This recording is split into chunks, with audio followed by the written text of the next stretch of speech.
আসসালামু আলাইকুম প্রিয় দর্শক, আশা করি আপনারা সুস্থ আছেন। আজ আপনাদের সাথে জাতীয়তাবাদের উন্মেষ এবং জাতি রাষ্ট্রের জয় জয়কার এই বিষয়টি তুলে ধরব। চলুন প্রথমেই আমরা জাতীয়তাবাদের উন্মেষ ও বিকাশটা দেখি। আদিম উপজাতীয় জীবনে জাতীয়তাবাদের সূক্ষ্ম চেতনা প্রথম পরিলক্ষিত হয়। প্রাচীন গ্রিক হিব্রুদের মধ্যেও জাতীয়তাবাদের এক ধরনের চেতনা বিরাজমান ছিল। পঞ্চদশ ও ষোড়শ শতকে ইউরোপে জাতীয়তাবাদী চেতনার উন্মেষ ঘটে। ইতালীয় রাষ্ট্রদার্শনিক নিকোলো মিকিয়াভেলি তার দূরদৃষ্টি দিয়ে অনুধাবন করেন যে আগামী দিনের রাষ্ট্র হবে জাতিরাষ্ট্র এবং সেই রাষ্ট্রের ভিত্তি হবে জাতীয়তাবাদ। মূলত তিনি জাতিরাষ্ট্রের স্বপ্নদ্রষ্টা। মধ্যযুগীয় সামন্ততান্ত্রিক রাজতান্ত্রিক রাষ্ট্রের পরিবর্তে জাতীয়তাবাদী চেতনার আলোকে জাতির রাষ্ট্র প্রতিষ্ঠার পেছনে ষোড়শ শতকের রাজতন্ত্র বিরোধী আন্দোলনের ভূমিকাও ছিল খুবই গুরুত্বপূর্ণ।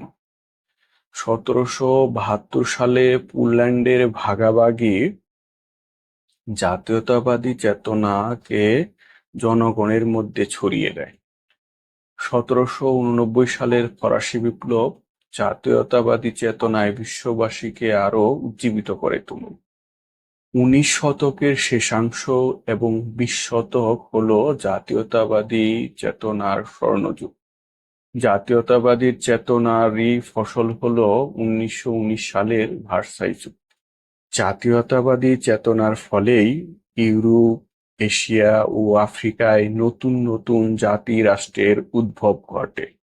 নেদারল্যান্ডের স্বাধীনতা আন্দোলন ও স্বাধীন রাষ্ট্র প্রতিষ্ঠা জাতিরাষ্ট্রের উদ্ভব ও বিকাশে গুরুত্বপূর্ণ অগ্রগতি বলে পরিচিত। ফ্রান্সের জ্যাকোবিনবাদের স্বাদেশিক ভাবনা এবং ব্রিটিশ ঔপনিবেশিকতার বিরুদ্ধে আমেরিকার স্বাধীনতাকামী জনতার স্বাধীনতা যুদ্ধও জাতিরাষ্ট্র প্রতিষ্ঠাকে ত্বরান্বিত করে। নেপোলিয়ন বোনাপার্টের সাম্রাজ্যবাদী প্রচেষ্টার বিরুদ্ধে ইউরোপের সম্মিলিত শক্তির লড়াই এ শিক্ষাই প্রদান করে যে প্রত্যেক জাতিই স্বতন্ত্র স্বাধীন রাষ্ট্র গড়ার অধিকার রাখে।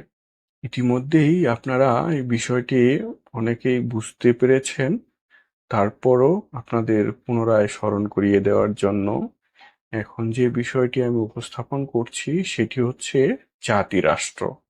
জাতীয়তার ভিত্তিতে সৃষ্ট রাষ্ট্রই জাতিরাষ্ট্র।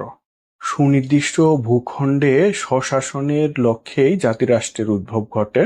জাতিরাষ্ট্র একদিকে যেমন জাতীয়তার ভিত্তিতে গঠিত, তেমনি তা স্বাধীন ও সার্বভৌম। জাতীয়তা বোধে উদ্বুদ্ধ জনসমষ্টি নিজেদেরকে অন্যদের থেকে আলাদা মনে করে বলেই জাতিরাষ্ট্র সৃষ্টি করে।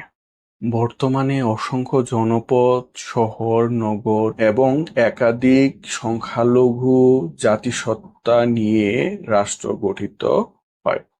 অনেক সময় এসব জাতিরাষ্ট্রে বহু ধর্মের, বহু বর্ণের, বহু ভাষাভাষীর লোক বসবাস করে। তবে তাদের জাতি পরিচয় থাকে একটি। তারা অভিন্ন জাতীয়তাবোধে উদ্বুদ্ধ থাকে। নৃতাত্ত্বিক জাতীয়তা অপেক্ষা রাজনৈতিক, রাষ্ট্রিক, ভৌগোলিক জাতীয়তাই জাতিরাষ্ট্রে প্রাধান্য লাভ করে।